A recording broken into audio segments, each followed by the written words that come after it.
Hi. Occurred to me that most of you probably haven't seen my face and don't know who I am, so what's up? Warning, I swear a lot. We hit 500 subs recently, very recently, and this is a milestone in of itself and one to be proud of, and I am genuinely really proud of it. But for me specifically, it does have a little bit of an extra, I don't know words, significance. There's an extra bit of significance to this, and while some of you have been watching for a while may know why, for those of you who don't, allow me to explain. I started this channel 4 years ago, and I've been working consistently on this channel for 4 years. Like, consistently, day after day, I'm usually doing something in regards to the channel. More recently, obviously, because I've started a new job and I've been working there, I've had less time, but I am always trying to either edit or publish or anything I can do to try and just be productive. But the point is, I'm doing this for 4 years. I've got over 900 videos. I've been doing this for a while. Now, in those first 3 years, it took three years. Start of this year, I was at 200 subs. I think you see where this is going. My goal for the end of 2022 was to hit 400 subs. I figured if I manage by the end of the year to double my subs, that would be unprecedented progress. It's a very good target. I would be very happy with that. I hit 400 within 6 months. So within half of my allotted time to reach that goal, I hit that goal. In the last 4 days, I went, or roughly, depending on time of recording, I went from 400 to 500, which is even more unprecedented than the unprecedented level of growth I just had. It's even more unprecedented. And shit, dude, I don't even know. I don't even know how to process that or even absorb that information. I don't think I even have absorbed the information, to be honest. I think I just sort of look at the number and my brain throws out the information because it doesn't really process it. Now I know, I am aware, 500 subs is not that much. I'm still tiny little rinky-dink obscure YouTube channel. That's fine. I understand that. Not growing a big head, not acting like I'm a big deal, and I don't think I would even if I had 500,000.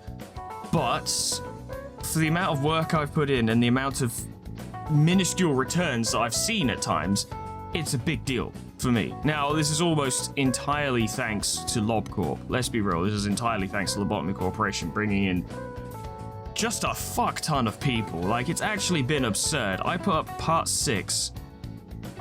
I can't remember the specific date, but I think it was just before I went away for work to stay at a hotel, come back the next day. And I came back, and part 6 is sitting at like 1,800 views or something.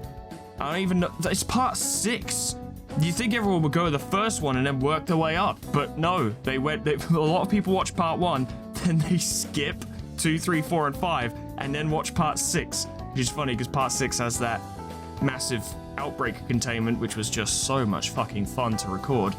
But YouTube doesn't know that, and people who haven't watched the video don't know that, so I don't know why that one performed better. I don't know why it performed so well. The algorithm makes no fucking sense to me, and I've long since given up on trying to understand it, because I'm like, you can't, I mean you can, but I can't, I should say more specifically, I can't run my YouTube channel along the lines of the most efficient, best thing to do that will allow for growth, right? Like,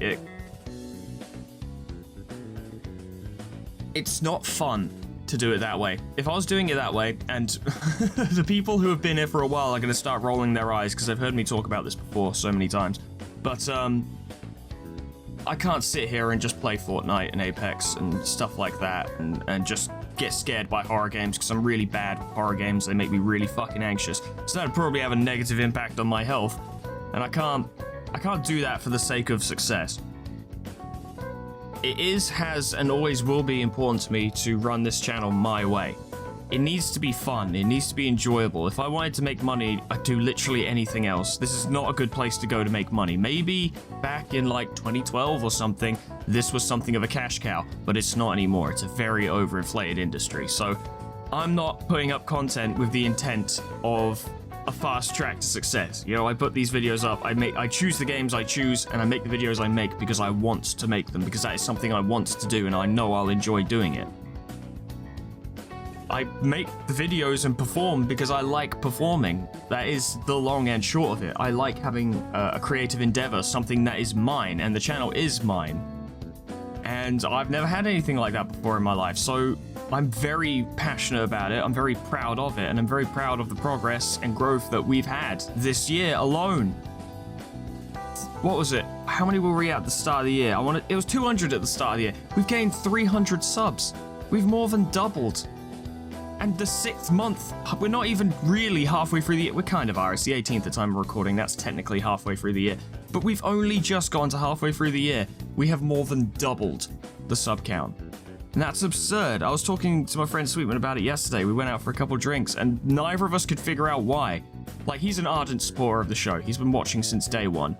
And he's always, like, bigged me up and been like, oh, I love your stuff and all that. But even he was like, bro, I don't know why the fuck. Like, the LobCorp videos are great. His words, not mine. He's like, those videos are great, but I don't know why everyone's flocked to those very specifically. And it's funny, because, like, whenever I talk to people about my show, right, and I'm like, oh yeah, growth is slow, but, you know, it's coming, and, like, I'm doing what I gotta do and all that, and it's fine. Every time, every fucking time, and if you ever do a creative endeavor of your own kind, whether it's art or music or anything, you will get people who have not spent more than 5 seconds doing what you do telling you what you should do, right? Everyone outside of your line of work knows more about your line of work than you do. It's a law, apparently. It is a rule. But everyone always comes to me and says, what you need to do, Foreman, is you need to get on the latest big release as soon as it comes out. And if anyone's planning to start an LP channel, then I can provide you with some advice right now. Don't chase that. It doesn't work. I swear to you, it does not work. Now, I was never really interested in doing that in general because, you know, there might just be a new release that I didn't want to play. I wasn't going to force myself to do it just to try and bring in views, but I did want to play Elden Ring because I really like Souls games. And I played Elden Ring. I've done a full fucking series of it on this channel, start to end, beat the game. Most of you probably don't even know that.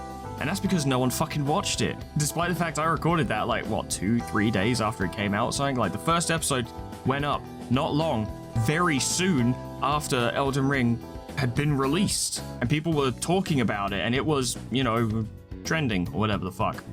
But yeah, no, you can't rely on that shit because everyone's doing that. And why would someone sat, you know, gonna watch a video on YouTube and they're like, oh yeah, Elden Ring's out, I want to see people playing Elden Ring.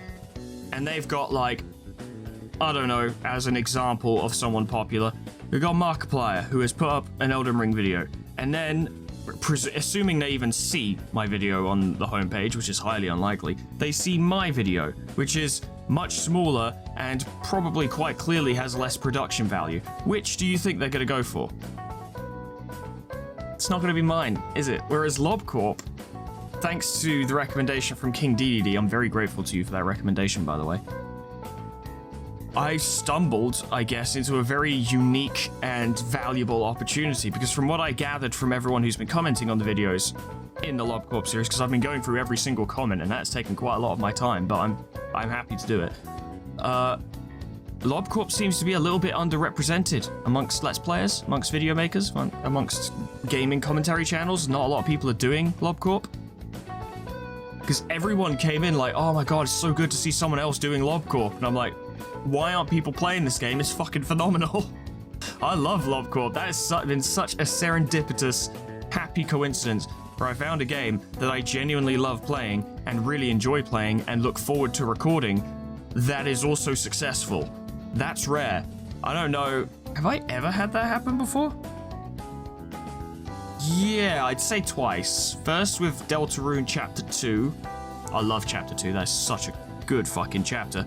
And Darkest Dungeon. I did a modded run on Darkest Dungeon, and that brought in quite a few people, and I was quite happy with that. But this all kind of pales in comparison to LobCorp, because I'm pretty sure LobCorp is responsible for the growth I've had, right? Like, all the signs point towards it. You don't need to be able to interpret statistics to any decent level to be able to figure out that that's where it's coming from. 1,800 views on part 6.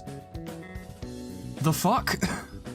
But that's kind of why I wanted to make this video. I wanted to do Facecam for it as well, because I wanted to kind of, like, you know, there's been so many of you, so many new people, like 300. That's a lot. Now, it's been 300 over the course of the year, not necessarily all at once, but basically nearly 200 of you have shown up in fairly quick succession. And like, I make a point to go through the comments and respond to people and you know, generally interact because I appreciate you guys taking your time to watch my shit. It's even better that you actually enjoy it, you know, I appreciate that. I wanted to just I wanted at the very least to acknowledge people and be like, look, I see you, thank you so much. And I wanted to take this moment. I can't imagine everyone who watches LobCorp videos will watch this because this is not the same thing. It's not along the same lines. Some people just want to watch the scary abnormalities roam around the facility and kill people, and that's fine. That's what I want to give you. But for those of you who are curious about me, I suppose I wanted to make this video to take the opportunity to address you and say thank you, because it's a big deal to me that people actually watch the show and enjoy it. All I want to do is entertain. And I want to get the channel to a point where eventually it can sustain itself, and then I can devote all of my time to entertaining, which I really want to do. In this format specifically, I've always wanted to do this, and I am doing it. I would love someday to be able to live off of it, but such things are long in the future, or maybe not, going by the growth, I don't know. But I'm going to act like it's long in the future, because that way you don't get disappointed.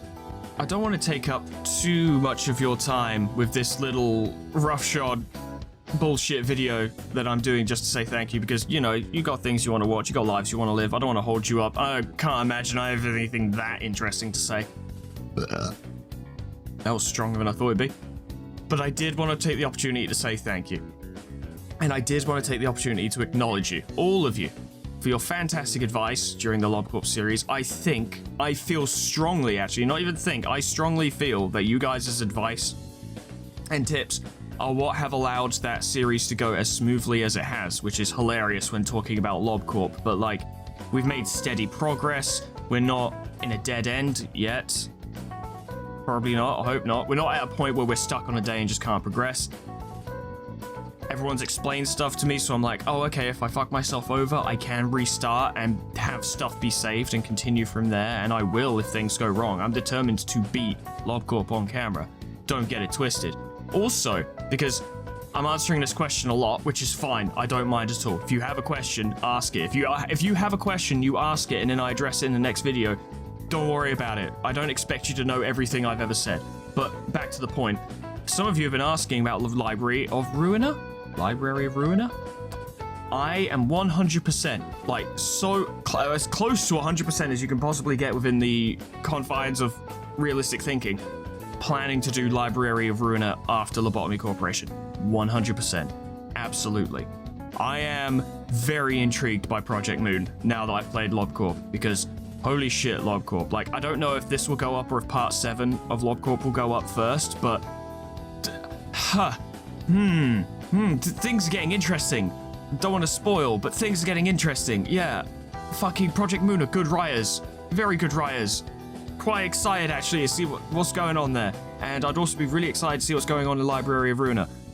I know some of the games, I don't know, either what's coming up or what's already been out or something, are like mobile games, so I don't know if I'd be able to record them because I just don't have the equipment for it. I record off like consoles and computers and stuff, but I personally am very interested in checking out the rest of Project Moon's stuff, simply because it is so interesting. And that webcomics, people have been recommending a webcomic about that is in relation to Lobotomy Corporation that is apparently really interesting, so I'm definitely looking forward to looking into that. But I said I was going to wrap this up soon and I wasn't going to waste your time, and I've just started waxing lyrical again. Once again, I wanted to make this just to say thank you and to show my appreciation for you all, for your tips, for your extremely kind words. Like, everyone's so fucking nice as well. Everyone who's shown up, everyone who's commented has been so fucking nice. And look, I'm not fragile, okay? Like, I went to school and I was a nerd, so I'm not fragile, but there is always a sort of feeling of trepidation when you're like, oh, am I going to get some kind of fucking asshole show up, and am I going to have to deal with that? But no, everyone's been so nice. Now, that's not going to last forever. Some dickhead's going to show up. Of course they are. They're always going to. It's inevitable. But all of you who have shown up and commented, you've all been so fucking nice and so fucking supportive and passionate and interested, and I'm so glad to be able to have you guys be involved with what's going on. And shit, man, it feels really good. It feels really, really good, and it feels really nice. This is kind of exactly what I wanted from this, if you know what I mean. This feeling, what's happening with LobCorp right now is exactly what I wanted from any series I've ever done on this channel. To have that proper back and forth. It's something we all enjoy. Everyone involved is happy about it. Everyone involved is happy with it. We're just having a great time. And as an added bonus, the stats on YouTube reflect it, that everyone is having a good time, which is all I ever really wanted. But I will wrap up now because I keep rambling and I keep going on tangents. Thank you once again so much. And thank you for watching this, I suppose. As much of a waste of your time as I suppose it technically is. But I did just want to say thank you. Whatever happens next time, and I wish I could have thought of something a bit more special to do for like a 500 sub video, but I just don't have the time or resources to pull anything really special out of the hat. If you have suggestions, if there's something you want to see, let me know. Like, it's not impossible. I'm sure I can figure something out. Sweetman's always very helpful. If you want to see us do something stupid, I'm sure I could rope him into it, but I digress. I'm rambling. Sorry in advance, Sweetman, for roping you into this. Thank you so much for watching. Whatever happens next time, and more LobCorp. There's going to be more LobCorp. Absolutely, there's going to be more LobCorp, and I hope I see you there. Doodles. Goodbye. Where I can't find the mouse. There it is.